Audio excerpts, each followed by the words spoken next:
আপনি প্রতিদিন যে চিনি খাচ্ছেন তার সঙ্গেই কি শরীরে ঢুকে যাচ্ছে ক্ষুদ্র ক্ষুদ্র প্লাস্টিকের কণা?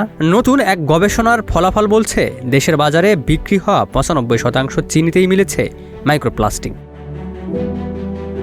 বাংলাদেশের বাজারে বিক্রি হওয়া চিনিতে উদ্বেগজনক মাত্রায় মাইক্রোপ্লাস্টিকের উপস্থিতি পাওয়া গেছে। সম্প্রতি প্রকাশিত এক গবেষণায় দেখা গেছে পরীক্ষা করা চিনির ৯৫% নমুনাতেই রয়েছে ক্ষুদ্র প্লাস্টিক কণা। গবেষণায় প্রতি কেজি চিনিতে ২১০ থেকে ৫০৮টি পর্যন্ত মাইক্রোপ্লাস্টিক কণা শনাক্ত হয়েছে।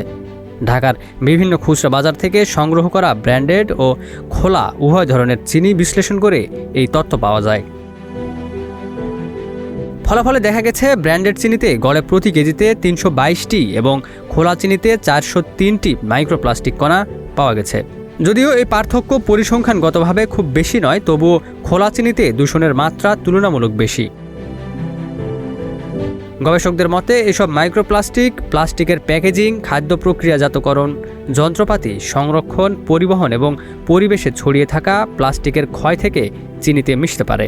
গবেষণায় আরও বলা হয়েছে একজন প্রাপ্তবয়স্ক মানুষ প্রতিদিন শুধু চিনি থেকেই শরীরে প্রতি কেজি ওজনের বিপরীতে গড়ে ০.2178টি মাইক্রোপ্লাস্টিক কণা গ্রহণ করতে পারেন।